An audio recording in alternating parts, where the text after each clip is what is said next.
احترام کرنا چاہیے. سارے علماء یہ کہتے ہیں کہ جو علماء کہتے ہیں کہ جو علماء کہتے ہیں کہ چہرے کا فرض ہے، وہ یہ بھی کہتے ہیں کہ جو لوگ چہرے کا نقاب نہیں کرتے ان پہ تنقید نہیں کرنا چاہیے، اور جو لوگ سمجھتے ہیں کہ چہرے کا نقاب فرض نہیں ہے اور جو لوگ چہرے کا نقاب کرتے ان پہ تنقید نہیں کرنا چاہیے. ہم نے کہہ چکا ہوں کہ میری بیٹیوں میں سے ایک بیٹی چہرے کا نقاب کرتی، ایک بیٹی نہیں کرتی. تو اس موضوع پہ اختلاف ہے، اور اختلاف کئی سالوں سے آتا ہے، تو اس کے اوپر کیا بحث کریں گے ہم؟ اب ترمذی حدیث کوٹ کرتے میں آپ کو 10 حدیث کوٹ کر سکتا ہوں، پوری رات جائیں گی تو بھی اس کے اوپر اختلاف ہے. شیخ البانی کی کتاب ہے، شیخ عثیمین کی کتاب ہے، بن باز کی کتاب ہے، کئی علماء کی کتاب ہے اپنی جگہ پہ. آپ کو لگتا ہے چہرے کا نقاب فرض ہے، الحمدللہ کرو، میں نے کب کہا کہ مت کرو؟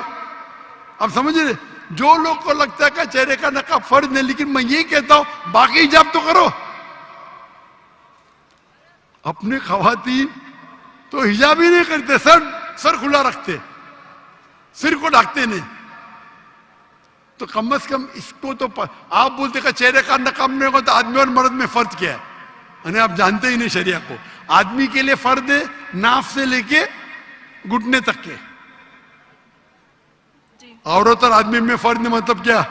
نعوذ باللہ، کیا بول رہے ہیں آپ؟ تو کیا عورت صرف اپنے ناف اور گھٹنے کو ڈھاکی سے ملے گا؟ کہ آپ کیا بات کر رہے ہیں؟ یعنی آپ کو بیسک علم نہیں ہے.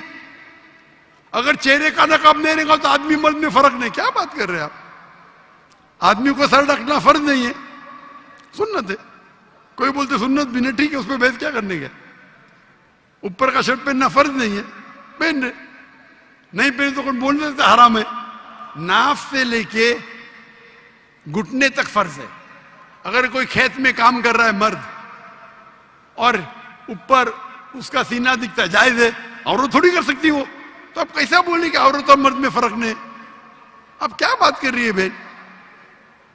اسی لیے ہم مسلمان کو ایک دوسرے پہ احترام کرنا چاہیے. میں ہی صحیح ہوں، میں ہی صحیح ہوں، میں کہتا ہوں میں بھی صحیح ہوں.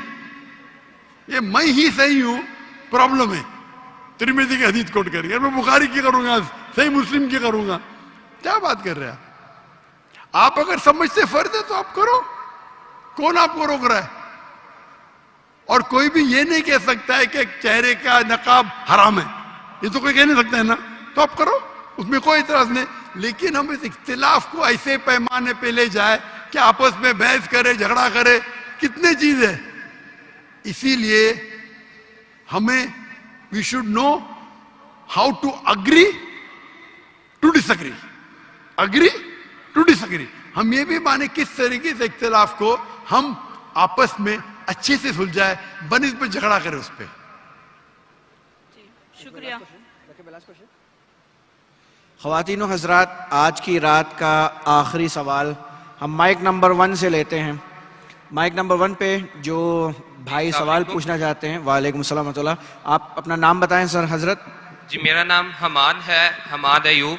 آپ مسلم ہیں؟ الحمدللہ مسلم ہوں جی. اور میرا سوال ڈاکٹر صاحب سے یہ ہے. آپ کا پیشہ کیا ہے؟ میں ایڈوکیسی سے میرا پیشہ ہے. لائر ہیں؟ جی سر. جی سوال کیا آپ کا؟ اللہ تعالیٰ قرآن مجید میں فرماتے ہیں سورۃ المائدہ آیت نمبر 51 میں کہ یہود و نصارہ کو دوست مت بناؤ. تو ڈاکٹر صاحب ابھی 2-3 بار کہہ چکے ہیں آئی لو یو ان کو، تو اس بارے میں میں وضاحت چاہتا ہوں.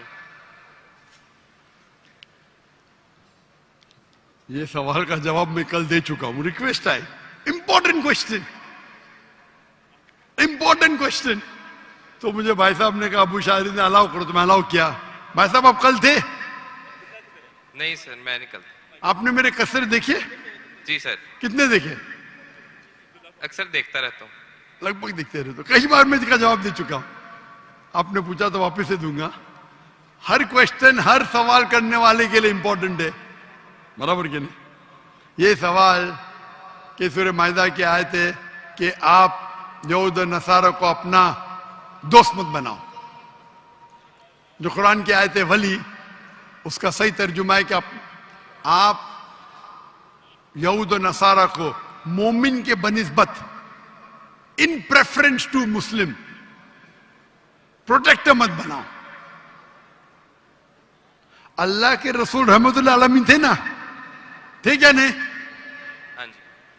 تو رحمت اللہ عالمین کیا بولیں گا؟ میں تمہارا دشمن ہوں, کیا بولیں گا؟ آئی لو یو بولیں گا کہ نہیں؟ بولیں گے. اللہ کے رسول رحمت اللہ عالمین تھے کیا نہیں؟ جی تھے.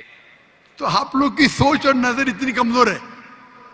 تو یہ قرآن کی جو آیت ہے کہ اگر آپ کو کسی کو اپنا پروٹیکٹر بنانا ہے, آپ سمجھے نا, وہ ترجمے کا پرابلم ہے. تو اگر آپ کے پاس دو چوائس ہے, مسلمان یا غیر مسلمان, تو مسلمان کو بناؤ. کلیئر کٹ آیت ہے پروٹیکٹر کے لیے. آپ دعوت دینا چاہتے وہ آئی لو یو نہیں بولیں گے تو کیسا وہ ایکسپٹ کرے گا؟ ہاں ہاں. تو ہمیں قرآن کی آیت ہے, سورہ فصلت سورہ نمبر 41 آیت نمبر 34, اگر وہ آپ کے خلاف کوئی ایول چیز کرتا ہے, خراب چیز, آپ اسے اچھائی کا برتاؤ کرو. حدیث میں آتا ہے کہ وہ پڑوسی, وہ مسلمان جس کے پڑوسی اس سے محفوظ نہیں, وہ مسلم ہی نہیں. تو آپ کو پڑوسی غیر مسلم ہے تو کیا کریں گے آپ؟ اس کا مطلب اگر آپ کے پاس, اگر آپ کو کوئی پروٹیکٹر چننا ہے مسلم اور غیر مسلم کے درمیان, تو مسلم بہتر ہے. اس کے معنی نہیں کہ آپ ان کو محبت نہیں کر سکتے, آپ ان کو ہدایت کے لیے دعا کر سکتے. اللہ تعالیٰ اپنے چچا ابو طالب سے محبت کرتے تھے کیا نہیں؟ بہت زیادہ. ارے بہت زیادہ. تو کیا قرآن کے خلاف تھے؟ قرآن کے خلاف تھے؟ جی. قرآن کے خلاف تھے؟ ان کے چچا نہیں. اللہ کے رسول جب اپنے چچا جی ابو طالب جس نے اسلام قبول نہیں کیا, جی آپ نے کہا بہت محبت کرتے, تو قرآن کے خلاف کرتے تھے؟ نہیں. ہم آپ کو قرآن سمجھنے میں غلط فہمی ہے. تو اور اگر آپ چاہیں گے غیر مسلم کو, آپ کیا کہیں گے؟ اللہ انہیں ہدایت دے. اللہ کے رسول نے کئی بار کوشش کی اپنے چچا کو کہنے کے لیے اسلام قبول فرما, لیکن اللہ کی ہدایت نہیں تھی. تو ہماری کوشش یہ ہونا چاہیے کہ ہم جن کے ساتھ ہمارے دوست, واپس سے دوست مطلب ہمارے کلیگ, چاہے کالج میں ہو, چاہے اس میں ہو, چاہے ورک پلیس میں ہو, ہم انہیں قرآن کی ہدایت دے اور اسلام کی طرف دعوت دے. اس کے ساتھ آخر الدعوانا الحمدللہ رب العالمین. خواتین و حضرات, آج کے پروگرام مجلس برخاست ہونے سے پہلے ہم السلام ایک بار اور حکومت السلام علیکم سر. پاکستان, حکومت پنجاب, سر representatives of مسجد, جو کارکن ہیں مسجد کے, اور اسپیشلی ہمارے جو سینکڑوں والنٹیئرس ہیں جنہوں نے بڑی محنت کی ہے اس پروگرام کو سکسیسفل بنانے کے لیے, ان کا بہت بہت شکریہ. جزاک اللہ خیراً. اس سے ہم اپنی پروگرام کا اینڈ کرتے ہیں. وآخر دعوانا والحمدللہ رب العالمین. السلام علیکم ورحمۃ اللہ وبرکاتہ. آپ تمام حضرات, ڈاکٹر صاحب فرما رہے ہیں کہ ہم دعا پر اس کا اختتام کریں.